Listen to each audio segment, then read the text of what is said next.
World Healing Tour movement with your host, Noah Crane. Heal yourself, heal the world. Hello, and welcome to the World Healing Tour podcast, where our mission is to help you heal yourself so you can heal the world. Hi, my name is Noah Crane. Each week, we will bring you tips and tools and inspire you to live your most empowered and joyful life. I'm also the author of the book, The Grass is Greenest Where I Am, because the grass is greenest where you are when you say so. When you choose to live in a place of no comparison, no competition, and no scarcity. When you choose to live in your own love and light and share your unique gifts with the world, because we're all unique. And therefore, that's why it's called the World Healing Tour. Because when you heal yourself, you truly create that ripple effect for others to heal as well. Each week, I bring incredible guests into studio to help pour into you, into your journey, and hear about their own healing journey and get inspired by it. I'm really excited about my guest today. Her name is Susan Brauser, and she had turned a decade of long encounter with a chronic disease, Lyme disease, and healed through it with deep cellular hydration. As a partner of an expert on natural action structured water technology, she educates people on cellular hydration and vitality. Grounded in resilience and lived experience, Susan leads others towards worry-free and disease-free living. Susan, I'm so excited to have you here on the World Healing Tour podcast. Hi, Noah. I'm very happy to be here. Yeah, me too, and I'm so happy you said yes, because I know It wasn't easy. Yeah, it wasn't easy No. because you have so much wisdom and you've shared so much with people and you love to share, but it takes time to be able to completely feel comfortable to really get out, because life is a journey, right? And part of the journey is also learning to share ourselves, because by sharing ourselves, it's not about us, it's about supporting others.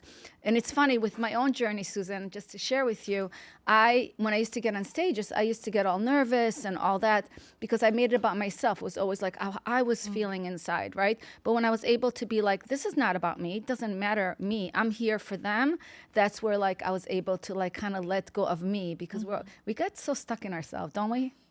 Yeah, that's absolutely true. You nailed it. Yeah, so that's the journey. So I'm just so grateful because you're doing such incredible things. I learned so much from you, right?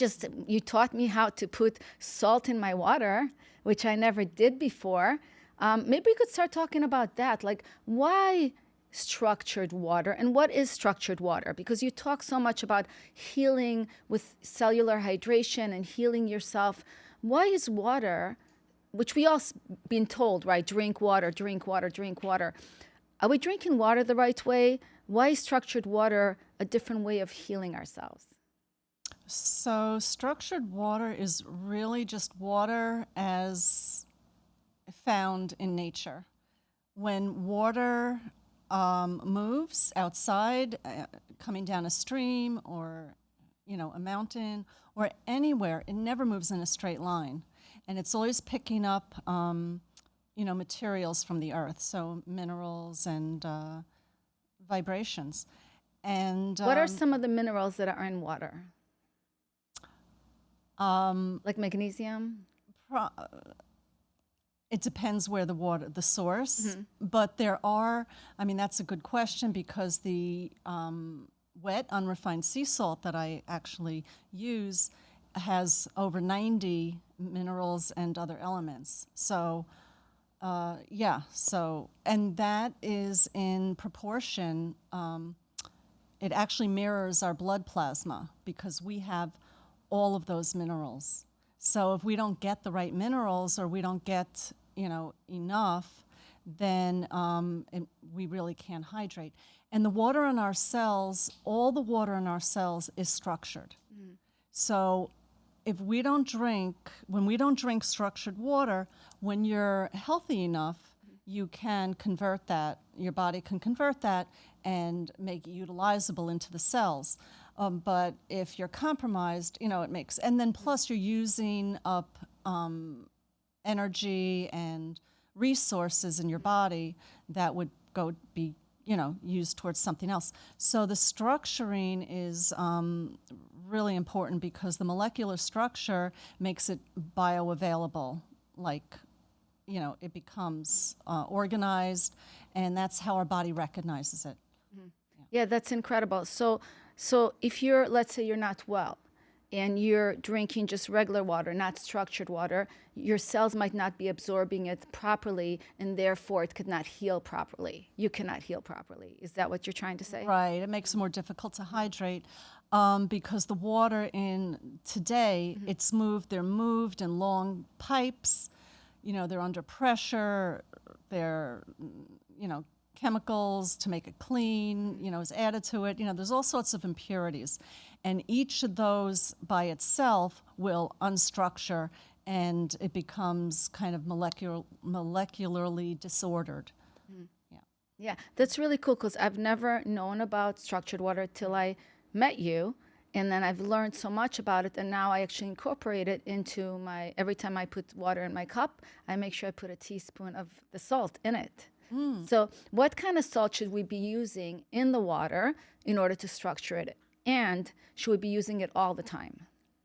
So right now, I actually am recommending to start out using the structuring technology first, which is pretty simple. You're familiar with it. It's a portable, so the water just pours through. There are other. Is that the tool that you gave me? Yeah, so Okay. these are tools. Yeah, I wish I brought it with me to show. I almost did, but I forgot. So it's like a tube.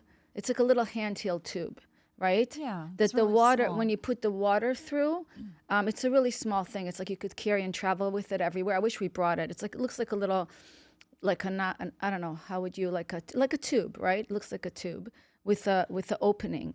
And what you do is when you take your water and you pour it through, what does it do to the water? It brings it to life?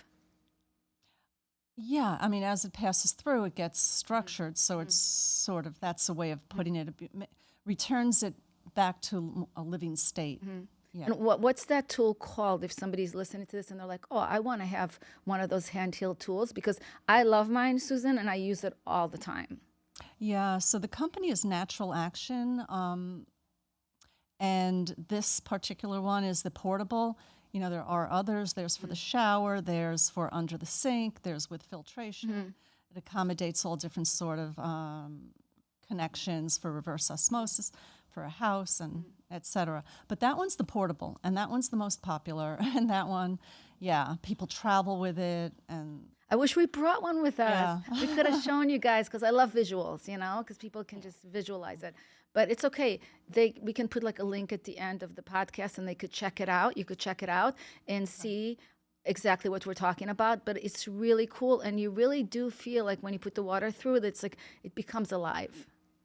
It actually, it's hard to tell.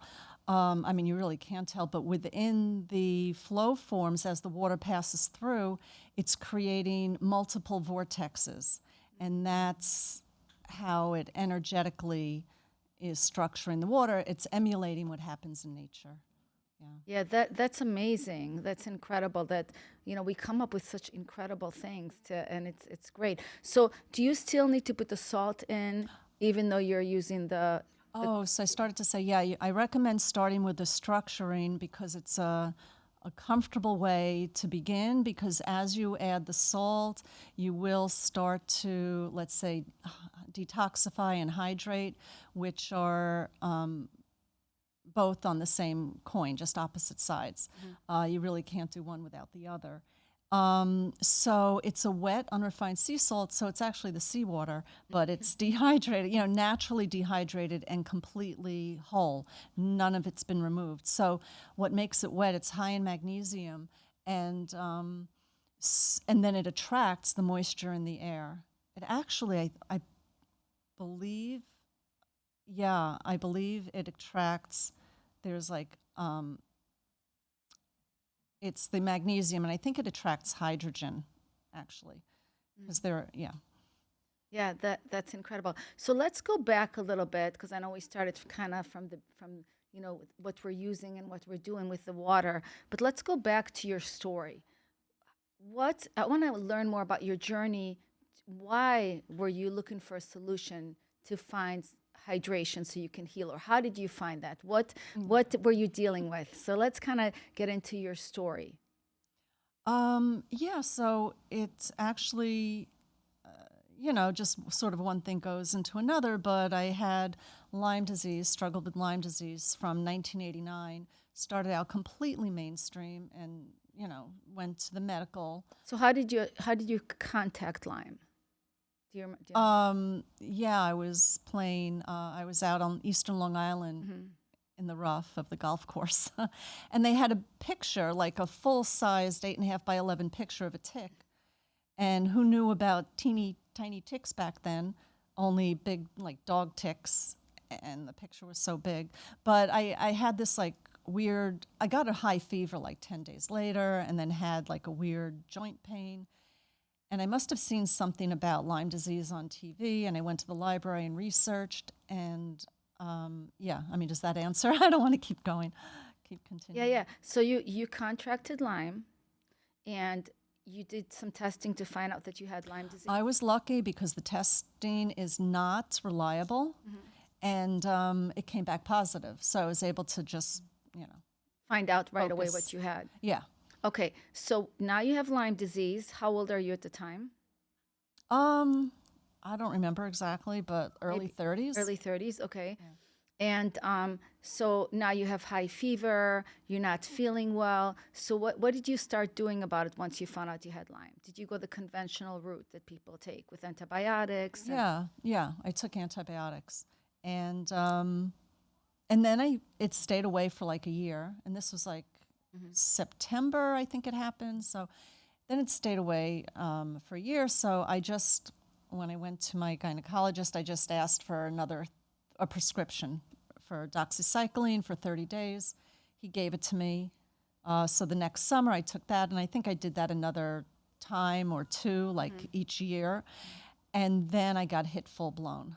After that, I had So you thought you were a lot cured. of problems. You thought you were I cured? thought I was just getting reinfected, because who knew what Lyme disease was back then? No one knew anything about it. So I just thought each summer I was just getting rebitten, and I was just dealing with it. Were you getting rebitten? No. Okay. It was just the same thing showing up in It different was ways. just resurfacing. Okay. Yeah. Like the antibiotic just quelled the symptoms. Okay, so you kept with antibiotics for like 3 years. And then what happened? Yeah. Then I got hit full blown. I had a lot of symptoms. And then my health just went downhill. So what happened when your health went downhill? Mental fog. It was like hard for me.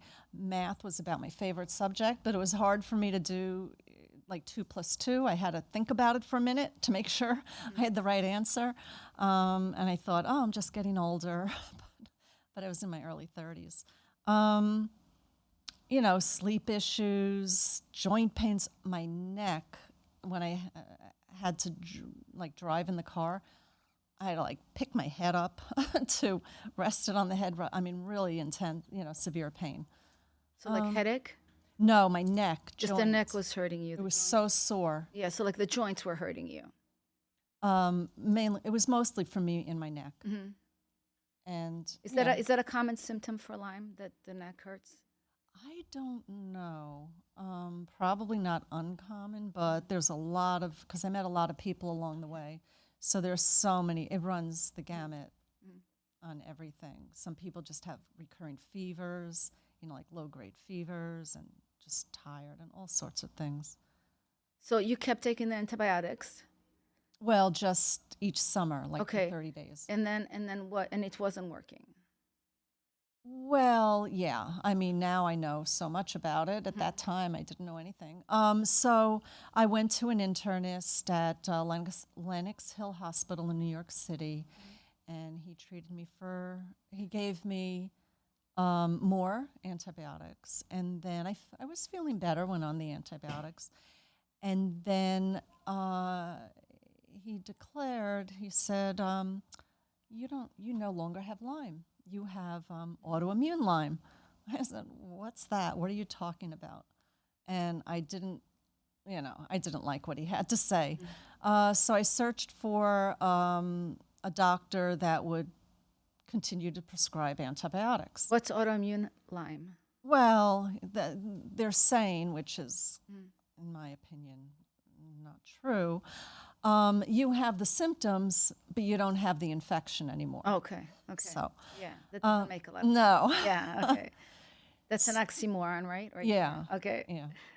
So I found this doctor in Armonk, New York, just north of the city. And so I stayed with him for about a year. I got high doses of oral antibiotics. He gave me injections. Then I was on IV.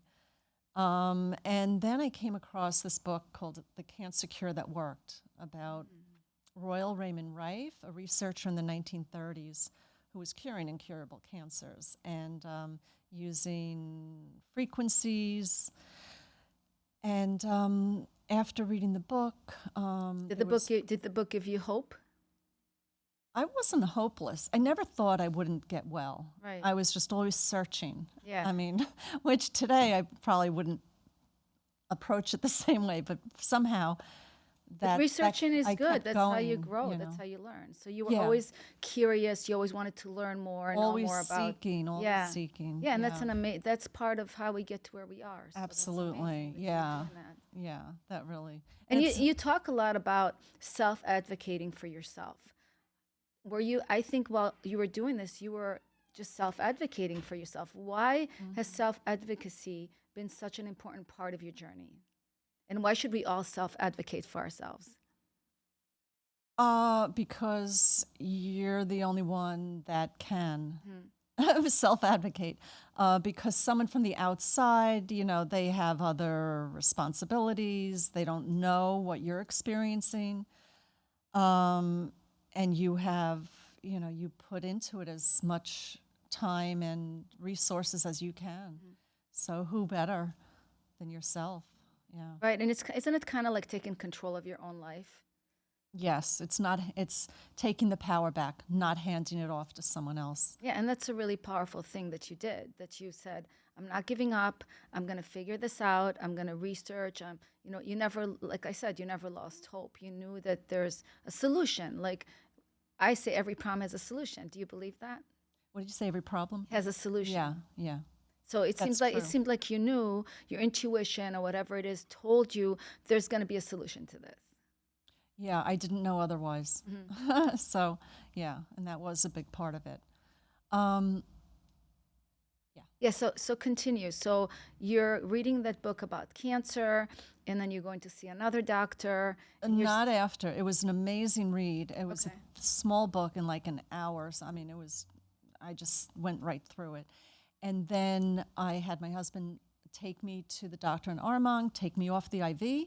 And that weekend, I contacted this man, Dan Tracy in the Adirondacks, who built his own homemade Rife machine to treat himself and his wife. And he was opening his home to What's a invite Rife machine? other people in. Yeah, so it's for frequency healing. Yeah, so it uses frequency. Rife was like the spirochetes or other organisms. They all oscillate at a certain frequency, and when you dial in that frequency and then you send them into you really destroy them. So that's the idea with the frequency machine. And then there are healing frequencies as well. So it's like an energy healing. Yeah. Okay. Yeah. So we went there, and he built a machine for me, and he was only charging for his materials, and he did this, So he builds a machine that you could use at your own home? then we took it home. Oh, wow. That's amazing. Yeah, yeah. And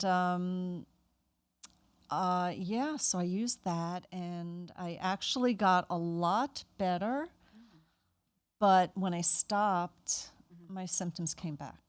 So I had to stay on this machine for an hour a day, an electromagnetic energy machine. And I was like, no, I got to keep searching.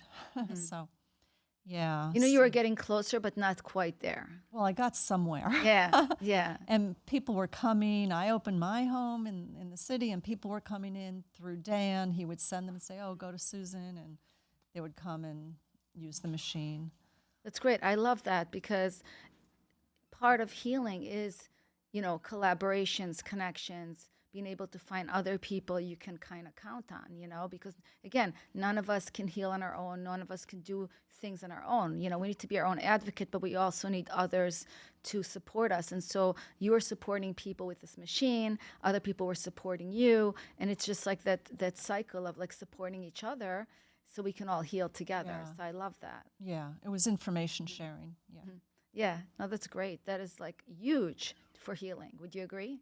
Yeah, and back then it was, there was no online. It was all by the phone and in person. Yeah. We didn't have the internet. No. There was no Instagram and Facebook and all these things that we get to use today. It was just like, you're on your own. You maybe encyclopedias back there, but no no at our fingertips information. Yeah, I went to the library to Yeah.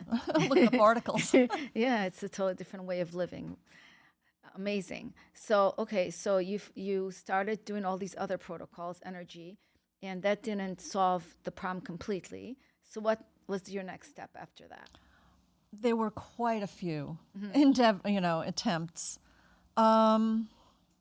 Yeah, I mean, driving to Rhinebeck, New York, from a 2-hour trip each way, I think it was 3 times a week to get where they took blood and they passed it through, I think, a UV light, and then re-put it back in, and they had injections, I guess sort of like allergy shots. And none of that worked. Oh, but when I found out about that, I told this one young woman, she was sick, and her 6-year-old girl also was sick. So I had told her, her name was Chris, and we knew each other through Dan. So she went up to Rhinebeck she lives in Pennsylvania, so she stayed up there for, I'm not sure, it was a week or 2 weeks. Neither of us got benefit.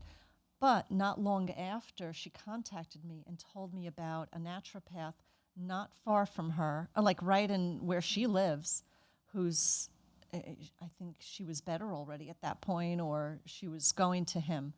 And so...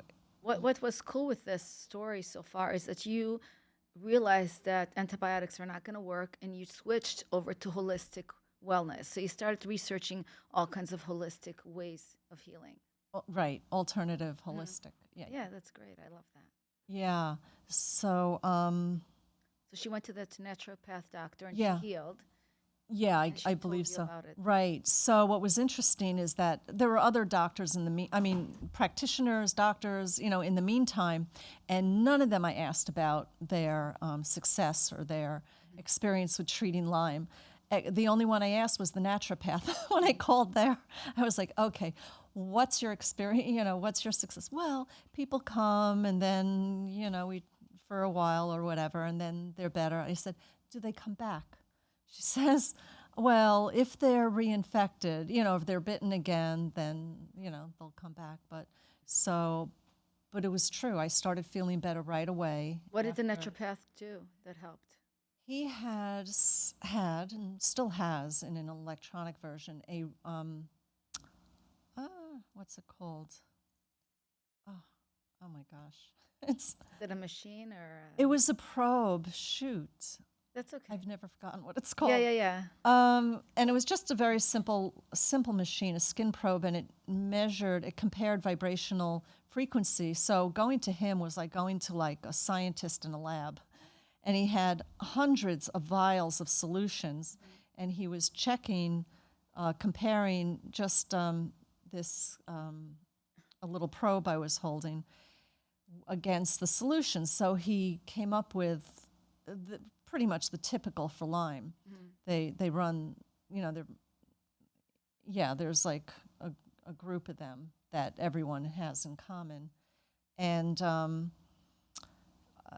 so he made his own remedies. He did herbal remedies and homeopathic remedies and supplements, and I started to feel better pretty quickly. And it took, I think within 6 months, I was done. Wow. So you were healing yourself holistically, and you were feeling better through this doctor. That's amazing. Well, he was doing the prescribing. Yeah. But I was taking it. Yeah, that's amazing. So after 6 months, you're all better. So what happened? Did you get reinfected? Oh, okay. Well, I was better for a few years. Mhm. But at that point, I figured, I just kind of kept going because from that point on, I stayed on remedies and supplements, I think, for 25 years, just to sort of, um, just as instead of, I looked at it like instead of going to like the doctor for a checkup, this was my, Way of wellness staying healthy. program. Yeah. So you Yeah, started natural, like holistic kind of remedies. right. So I was well, and then in 2003, we moved up to the Berkshire shortly up in Massachusetts, and my son and I got infected, rebitten. It's highly endemic area up there. Wow. Did you Yeah. know you were bitten again? Yeah, I think I don't remember the symptom, but it was weird, and he had something weird, and I don't remember what we did at that time. But you use stuff to heal yourself from that. Natural stuff. Yeah. So the question is, can you heal yourself from autoimmune diseases or completely holistically? Is that what you found for yourself? That what I know now. Mm-hmm. So I came across a whole body of work that throws everything on its head. Mm-hmm. There is no autoimmune disease, Mm-hmm. and there actually isn't even diseases. They're symptoms Mm-hmm. of underlying cellular dehydration. Um, So let's yeah. talk about that work that you came across. Okay. What was it? Yeah. So 10 years ago. Well, let me fill in a little. So I Sure. had the Lyme, and then I think I used someone instead of traveling to down by Philadelphia. It's like a 2.5 hour ride.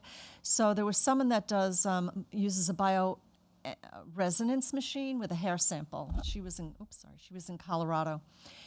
And so then I would just take remedies prescribed by her, and perhaps my son also. I don't remember. It's a long time ago. Um, yeah, so that just kept me well enough. Mm-hmm. But over time, I started not, I didn't have full blown Lyme symptoms. I was fine. But my energy wasn't good. I wasn't very, like, terribly active. I did everything. I didn't think of myself as ill, but looking back on it, I realized I wasn't thriving. I wasn't, yeah. So I kept researching in all these years about, I would always keep up with supplements and alternative things. And so, I'm sorry, I have to step back. So in 2012, should I tell the whole story?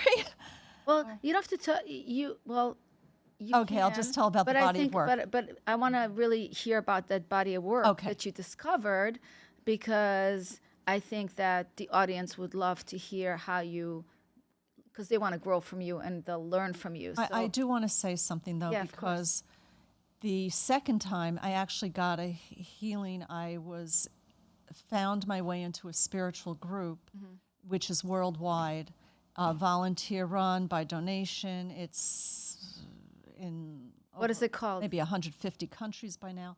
The Bruno Gruning Circle of Friends. And it's a very simple practice and very practical teachings. And I actually got healed from the Lyme through that the second time. So what happens in this circle of people? So you come together in a community. Now they have a lot of online information and events, but you come together once every 3 weeks to absorb together, because there's more power when you're together. There's more energy flow.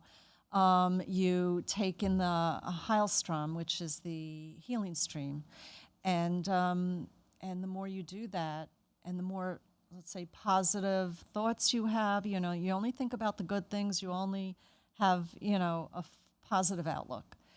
You don't worry about what you have or think about any labels. But I really wasn't even there for myself. I was there for my husband. But I ended up, stopping my remedies. I got like more energy, and I stayed well. And that was in 2014. And a So few, so was that like a mindset shift that helped you heal? um, there's actually a lot of healings in there. And when I went to the introductory meeting, the community leader was telling about her healing journey from healing from Lyme. Coincidentally, it doesn't have to be. And then they write up. They must have, I mean, tens of thousands of healing reports because this group has been going on for decades. So what do they do? Do they like pray together? What is It's not prayer. You're taking in the healing energy. You so it's kind of energy again. you clear yourself of any burdens and worries, and so that you can receive. And your hands are You're moving all open. the blockages. Well, you're sort of giving everything away. Yeah, you're not holding on to, oh, I'm sick, or or I have this burden or this problem. You have to like empty yourself so you can receive. And you do Einstellen. So open hands on the palm of your lap, and you sit up, feet on the floor. Nothing is crossed. You don't cross the legs or your hands because that blocks the flow. And then you take in the healing stream, and they have a lot of resources. They make their own music in their group. It's beautiful, the most beautiful music you've ever heard. They do their own like photography, like nature. Everything's there's like a lot of nature oriented. And So that was a huge part of your healing, being a part. Are you still a part of that circle? well, then I actually left for 10 years, and I came back to it now, I think in the last couple of months. But I left. It was like 10 years, and not because of the teachings and the core of it. It was very difficult. I was in New York City, and there's a lot of challenges to bringing in the light in New York City, if you know what I mean. Light attracts dark. So there are a lot of heavy energies going around there. So I just left and kept seeking, and it was very good to find other different ways of spirituality, of expressing it. And Yeah, and like-minded people that are healing themselves, and they're kind of pouring into you and telling you, because a lot of it is our mindset, right? How we think, and if we're not clear, if we're not in a place of receiving, we're going to keep creating obstacles for ourselves. Yes. Even with our words, we create the obstacles. Yes. So being more conscious, more aware of our thoughts and how we speak and what we do can really heal us in a lot of ways. Yes, absolutely. Yeah, and just to be surrounded around that kind of energy, I'm sure was very healing for you. Oh, it was fabulous. It was extraordinary. A wonderful experience. So then a few months after that, I continued researching on health, and I was reading a newsletter, which I read daily. But that day, my back was out, which had been going out for years, like once a year, and then twice a year. And this time, it went out for the third time. It was like going out more often. And because I was just sitting there, I couldn't go anywhere. So I went and read the comments. And in the comments section, I was like, these people are like, wow, they really go in depth. But there was this one guy writing about, his name is Darko Velchek, and he was writing about this cellular hydration and the healing, and I'm looking at it, and I'm like, I contacted him. And where does he live? He was sailing a boat at the time, or off an island. Now he's in Peru. Okay. But he also he lived in New York City for quite a while. Tell us a little bit about him. Oh, his background is medical background, veterinarian. He ended up going into veterinarian because he didn't like what he saw in the direction. His brother ended up staying mainstream, into the main medical. And then, So you connected with him. Yeah. Okay, and how did that connection change your life? Yeah, he was he was telling me things I've never heard of before, but so he recommended that I get his ebook, Mhm. and I got his ebook and downloaded it, and it was so beautiful and it was extraordinary. And the information, it was like, because I had done so much research, I knew a lot of it. A lot of it I didn't know, but because I already knew a lot of it and knew that it was true for myself, from my research, that I could accept what I didn't know yet. Mhm. And so that, So it was an eye opener. such an eye opener. Mhm. Yeah. Um, yeah. So it evolved over the years. Then it was a much more kind of moderate type of diet and approach. Now it's moved, and I couldn't even look at it once I saw where he was going with it. But slowly, you need time to process. So slowly, I've been able to kind of move So further. what did you learn from Darko? So with the salt, so a big part of it is he wrote about, and I didn't even realize it because I came across structured water technology 2 years after. Mhm. But Darko, throughout that ebook, wrote about structure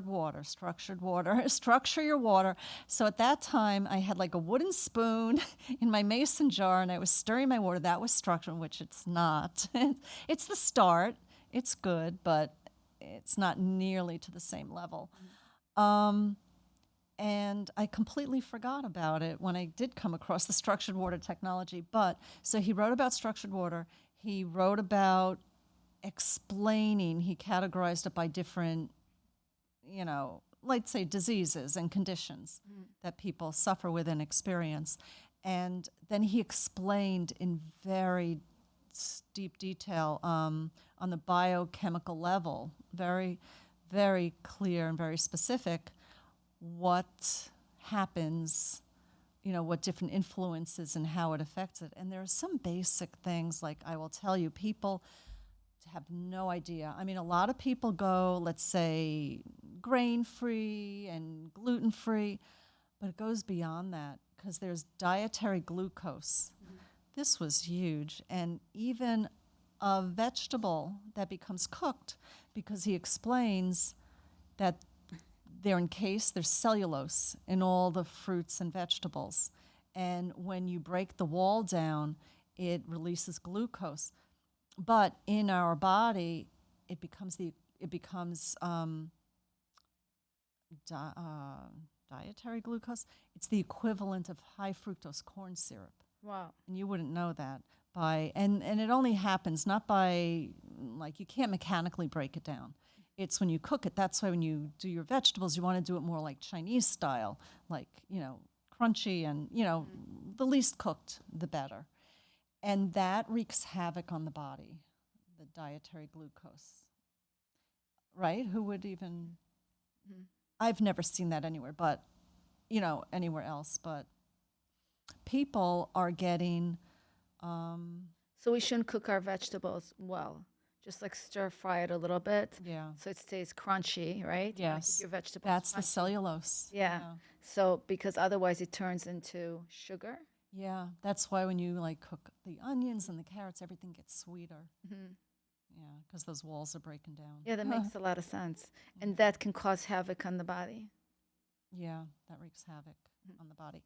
Um, so the hydration is, at that time I went to the store because it was easy to get Celtic sea salt Mm. in the chunky, because they make fine ground and you don't want that because that's going to be drier. It doesn't have as much. By the process, it's losing magnesium. Mhm. So they used to call it gray, vital. Um, yeah, so the bigger crystals. So I got it. I put it in my water, and I stirred and I drank, and I became so thirsty, um, which is actually the sign of dehydration, and beginning to hydrate. That's what my husband said. So my husband stopped using the salt Because he says when he uses it, he's more thirsty. He started hydrating, and he oh, stopped okay, it. so I got to talk to him. See, everything's All right, turned on its see? head. Yeah. Our way of So you're thinking. thinking like, he's like, I can't use the salt because when I use the salt, I feel more dehydrated. And I'm like, well, I don't. I feel really good on it, you know? So yeah, that's it. Right, So because I'm glad that- you know, people respond, you know, differently depending, different systems, different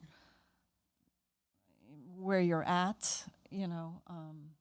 Wow. Because not everyone's going to respond the same way, but I did, and I guess, you know, so your husband did. And then I put more salt in, and I drank it. I think I took the bag and I like dumped it in there, and it looked like ocean water, and I just downed that thing, you know, the mason jar. And but then I started detoxifying. I never had this in my life, but my eyes started tearing and had to run to the bathroom and stuff. So I slowed down and I paced myself. And but it turns out I really did it at a pretty superficial level, you know, from then. And now I'm actually gotten into it, let's say, deeper, the deeper cleansing and deeper hydration. Mm-hmm. It's a lifelong process because I think we've been getting dehydrated our whole lives. Mm-hmm. Do you think the hydration and the salt and the structured water has helped you stay healthy? Yeah, it's amazing. How has it changed your life? So, I mean, I'm very active now. I got back into sports. I didn't do sports for, Because you didn't have energy. I probably didn't have the energy for it. And my mental clarity, I used to kind of fall asleep a little during the day, you know, or naps are wonderful, but it's not that. It was more than that.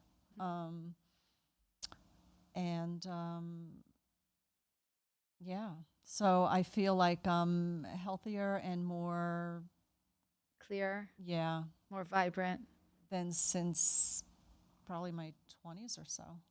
Wow, that's incredible. So why are you so passionate about helping others? Because Susan wrote a beautiful chapter in our book, The Grass Grows Where I Am. It's not for sale yet. It's coming out on the 19th of January. You can download your ebook on the 19th. And we're very excited about it. You're a co-author in the book. You wrote a beautiful chapter. I love reading your chapter. I learned so much from it. Why did you say yes to the book? And why do you want to share this message with others? Why are you so passionate in spreading the word to help others heal as well? During this healing journey, starting when I first branched out into the finding alternative solutions,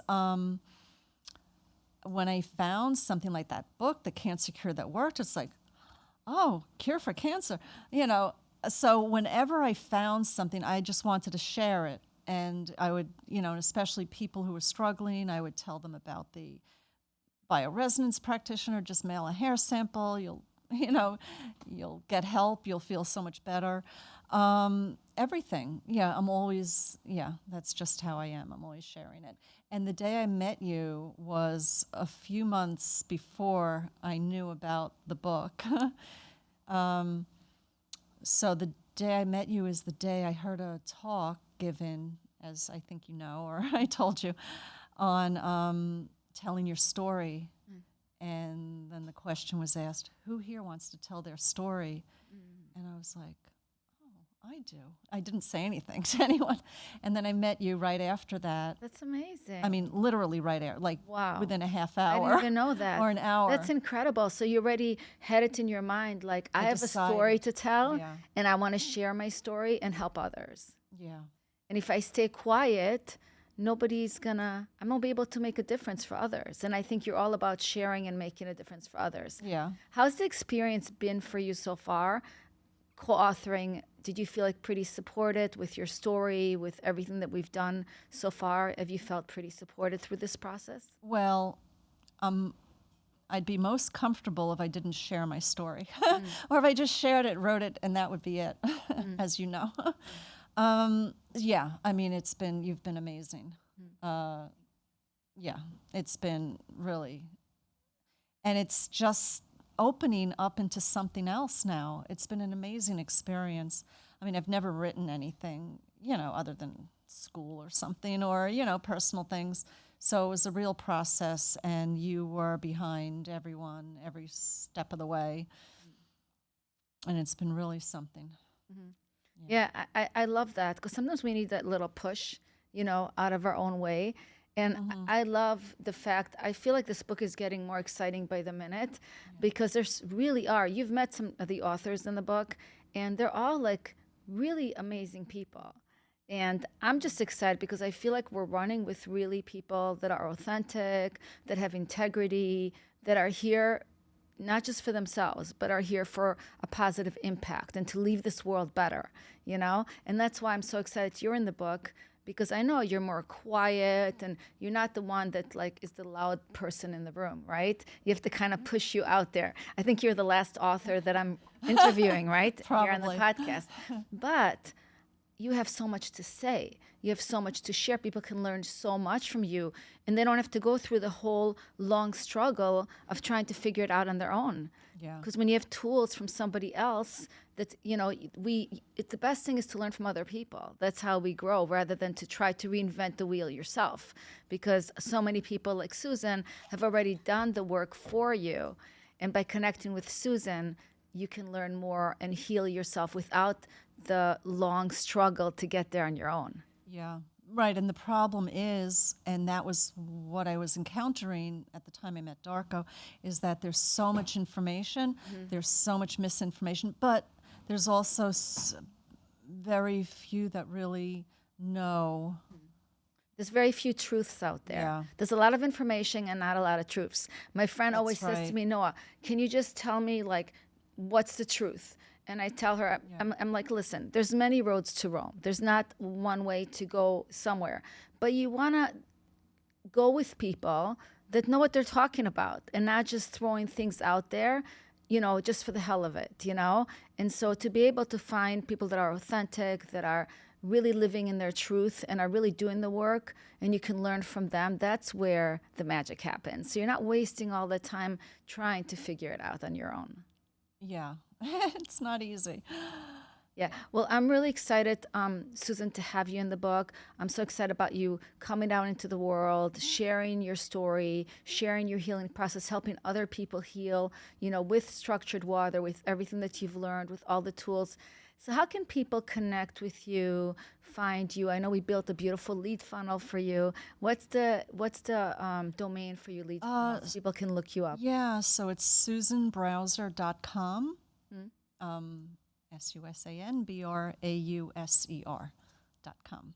Yeah, and they can learn more about you and connect with you. And, Susan would love to help you on your journey. So I love that. Yeah, so we're actually getting set up for a community. And it's still being developed, but it's going to be ready soon. Yeah. I love that. That's what it's all about. We heal in communities, So it's great. I love that you're doing the work through this book. You met other people to collaborate with your story. You're using your voice. So I'm just excited for everything that's ahead for you. Yeah, thank you. Yeah, thank you so much for joining me on the World Healing Tour podcast. And I'm excited for everything ahead for all of us. Me as well. Thank you so much, Noah. Of course. I want to thank you today for joining me on the World Healing Tour podcast. Until next time, remember the 3 elements that I always talk about to do in order to live a more fulfilling and happy life. Element number 1, have a grateful heart every day and connect to your gratitude. When you're connected to your gratitude, you're connected to positive feelings and positive emotions, and therefore drawing more positive people, things, and experiences into your life. Element number 2, remember every day to ground in love and compassion. First, love and compassion for yourself, because we all need more love and compassion. And then learn to share that love and compassion with others. I really believe that the world is round and energy moves in a round circle. So the more love and compassion you put out, the more love and hearts you throw at others, the more abundance, love, and compassion you will have within your own life. And element number 3, always know this is a guided journey. you are not alone. And I always say guided by God. So whether it's God for your universe, higher power, I call it God, know that when you learn to turn off the noise of the world and the noise of others, you can tap into your own inner compass and listen to the guidance. The guidance is always there. Just the noise can kind of get muffled in the way. God will send messengers and messages just for you to help guide you on the journey. The only thing you have to do is learn to listen and connect more to yourself. So practice those 3 elements daily and you see how your life will change. I even created a jewelry line called the 3G Effect to remind you of those 3 elements every day. I always wear my jewelry because it keeps me grateful, grounded, and guided by God. Until next time, my friends, have a beautiful week. Stay safe out there. Namaste. The World Healing Tour Movement with your host, Noah Crane. Heal yourself, heal the world.